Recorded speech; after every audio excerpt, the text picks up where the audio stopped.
Olá, seja bem-vindo ao Rafaelx, o podcast.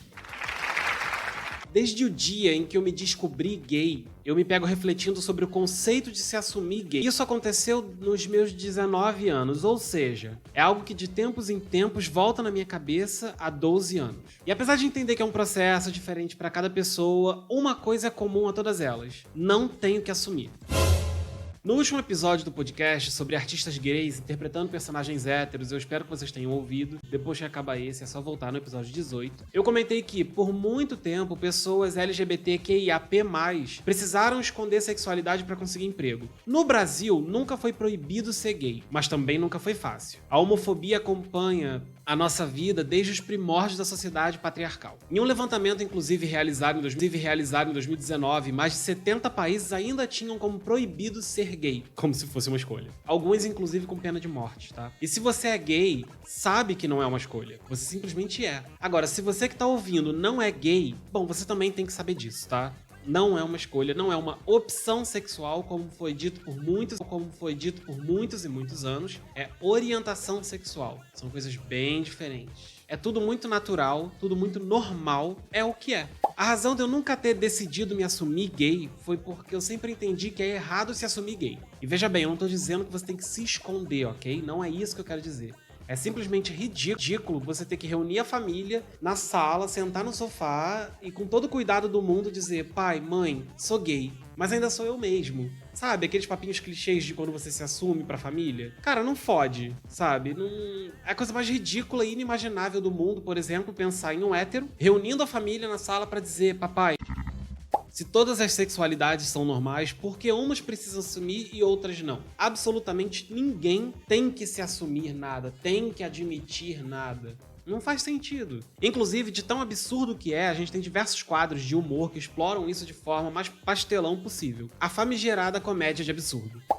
Na vida real, há uma semana mais ou menos, a gente teve um exemplo chocante demais, uau, que quase me impediu de dormir por dias. Estão preparados? Luciano Amaral, o Pedrinho do Castelo Rá-Tim-Bum, depois vocês pesquisam, tá? Novas gerações. Ele deu uma entrevista saindo do armário como heterossexual. Bicho, aí eu te pergunto, que armário é esse que um cara hétero, super aceito pela sociedade, precisa sair e dizer: oi sociedade, eu sou heterossexual? Sim, havia muita confusão sobre a sexualidade dele, como se fosse problema de alguém, além dele mesmo, mas foi o que gerou essa pauta. E bem, segue sendo pauta. E bem, segue sendo completamente desnecessário. O cara é, na verdade, um excelente influenciador, ele é comentarista também de esportes, ele faz trabalhos incríveis, inclusive no universo geek, então assim, o trabalho dele deveria ser manchete dele, não a sexualidade dele. Agora, nessa semana, pronta pra sair do forno, tem a nova campanha da Calvin Klein que traz o influenciador e modelo Gustavo Rocha, pra quem não sabe, dos irmãos Rocha, né, que tem o Túlio e o Gustavo. O Túlio é o hétero, o Gustavo é o gay, que agora todos sabemos. E ele finalmente assumiu em uma simbólica saída do armário, usando roupas da marca, em um vídeo teaser que ele posa por alguns minutos, com o qual é uma vista bem legal. Ele é lindo, o corpo é escultural, o vídeo tá incrível, tá de muito bom gosto até onde eu vi, porque ele na verdade é só um teaser, a campanha mesmo sai no dia 11. Mas tá, não é disso que eu quero falar, não é da campanha em si, é sobre o ato de Gustavo Rocha se assumir. Estamos falando de alguém que absolutamente todo mundo sabia que era gay e que mesmo antes decidir falar abertamente sobre. E agora, com o patrocínio que, se eu tiver que chutar, diria milionário, ele sai do armário finalmente. Num primeiro momento, eu fiquei muito feliz por ele se sentir bem pra assumir a sexualidade dele de forma pública. Agora, bom, eu sigo feliz por ele finalmente se sentir bem de assumir a sexualidade dele de forma pública. Mas, alguém que fez uma carreira de alta visibilidade na internet, sem que se importassem com a sexualidade dele, ainda que muito especulada, e agora ele sai do armário em grandíssimo estilo e ainda patrocinado por uma das maiores marcas do mundo. O que isso tem de realmente difícil? Bom, nada.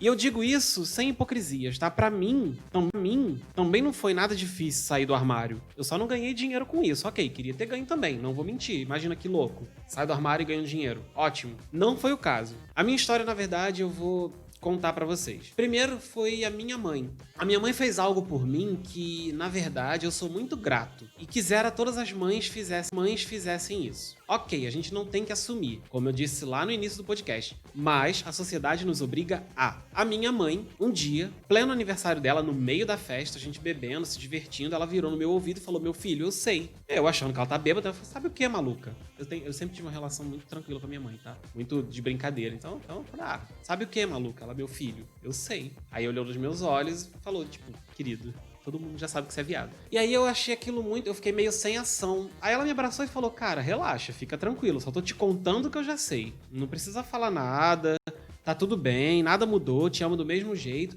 Ah, só pra você saber, o seu irmão também já sabe. E foi assim que eu também puxei meu irmão pra conversar e falei: minha mãe falou que você já sabe e tal. Ele: sim, né, meio óbvio. Até porque, gente, eu sempre fui poquezinha, tá? Nunca tentei esconder isso. E foi tudo muito tranquilo. É claro que, uma vez exposto, a gente teve várias conversas sobre isso, sobre relacionamentos, sobre... Mas naquele primeiro momento, a minha mãe me poupou o trabalho desnecessário que as pessoas têm de se assumir. E eu achei isso incrível.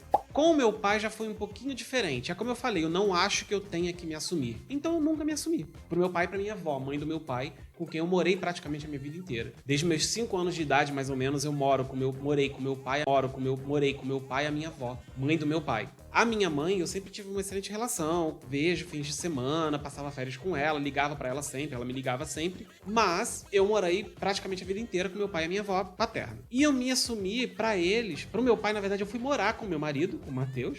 Ainda éramos namorados na época.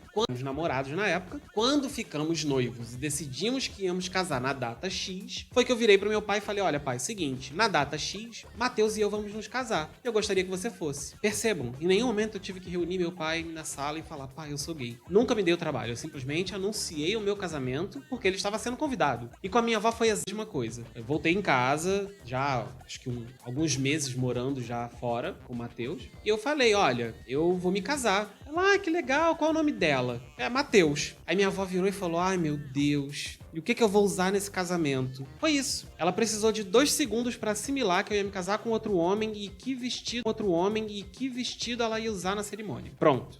É claro que nem todos os membros, né, os parentes foram dessa forma, mas eu não conto. Até porque eles são parentes, não a minha família. Então nunca considerei altamente relevante. Mas entenda, pra mim foi muito fácil. É claro que eu tive 1 ou 2 maus estares. Meu Deus, eu sou um jornalista, eu devia saber disso. Enfim, pequenos embates com meu pai sobre questões de sexualidade, mas que também foram resolvidas em 5 minutos. Tanto que hoje meu pai é um dos meus melhores amigos, eu tenho uma excelente relação com ele. Inclusive, ele e o meu marido se falam no telefone, se ligam. Às vezes, eu acho até que meu pai fala mais no telefone com o meu marido do que comigo. Agora tá, vamos pro outro lado da moeda. Imagina também a loucura que deve ser você, por exemplo, viver embaixo de um teto extremamente homofóbico, extremamente patriarcal, extremamente evangélico, porque a gente sabe que a religião às vezes também é um problema, às vezes 99,9% das vezes. Sem dinheiro pra chutar o balde, se decidirem não te aceitar, e apenas pensando: meu Deus, como é que eu vou sobreviver? Bom, essa é a realidade de muita gente LGBTQIAP+, na hora de ter que simplesmente exercer o direito básico dos básicos: ser quem é. Eu acho que pra pessoas trans é até pior, muito mais complicado. Eu vou qualquer dia trazer uma pessoa trans pra gente conversar melhor sobre isso e trazer uma experiência real sobre isso. Hoje, infelizmente, sou só eu falando pra vocês e eu sou cis. Então não é muito meu local de fala, não vou ficar levando adiante um papo que não me pertence. Então, fica aqui a conclusão. É ótimo que, apesar do Brasil ser um dos países que mais mata pessoas gays no mundo, o Gustavo Rocha esteja confiante da sexualidade a ponto de finalmente falar abertamente sobre ela. É ótimo que o Luciano Amaral consiga falar abertamente sobre a heterossexualidade dele também. Deve ser bem difícil. Força, ícone. Pra quem ouve falando assim, parece até que eu não gosto dele, né? Mas eu... Inclusive, super crush. Quem não tinha crush no Pedrinho naquela época? Se você não tinha crush no Pedrinho, pelo amor de Deus, eu acho que você não tinha olhos. Ele continua lindíssimo. Enfim, ele é legal. Eu gosto dele, tá? Só tô expressando a idiotice de você se assumir heterossexual. E é ridículo que em pleno 2020, com a pluralidade que já descobri humana, temos que ter pessoas que precisam assumir ainda alguma coisa. Essa associação do termo assumir ao sentido de confessar algo é errada e jamais deveria ter existido. Mas até hoje, tristemente, é um momento decisivo para jovens gays saberem se vão continuar ou não sendo amados pela família, né? Eu sei que esse foi um papo um pouco pesado, um pouco cheio de ironias, até porque eu não sei falar sem ironias, eu sou completamente louca, mas vale ressaltar que é sempre muito bom quando uma pessoa se sente à vontade para ser ela mesma, se sente feliz dentro do próprio corpo e é aceito pelas pessoas em volta dela. Provavelmente eu já disse isso 1, 2 ou 200 episódios atrás, mas eu sempre vou repetir. A gente tem que se importar cada vez menos com o que pensam da gente, em agradar os outros. Não tem nada mais gostoso do que se você ser você mesmo e atrair pessoas com valores alinhados aos seus, com pessoas que acreditam nas coisas que você acredita, pessoas que gostam de você pelo que você é, pessoas que admiram você pelo que você é. Uma vez que você para de tentar viver uma vida completamente diferente da sua para agradar alguém, você descobre um mundo novo, um mundo maravilhoso, onde você consegue aproveitar cada minuto. Não tô dizendo que você não vai ter problemas, só tô dizendo que você vai ter muito mais soluções, porque à sua volta vão ter saído de perto aqueles que não te aceitam e vão ter ficado cada vez mais próximos àqueles que te amam pelo que você é. Com isso, aproveito esta linda mensagem para dizer que se você gostou desse podcast, por favor, curte, comenta, compartilha e não deixe de seguir Rafael com o podcast nas plataformas digitais. Está disponível no Spotify, Deezer, Google Podcasts e Apple Podcasts. Além disso, todos os episódios estão disponíveis em rafaelx.com.br. Beijo!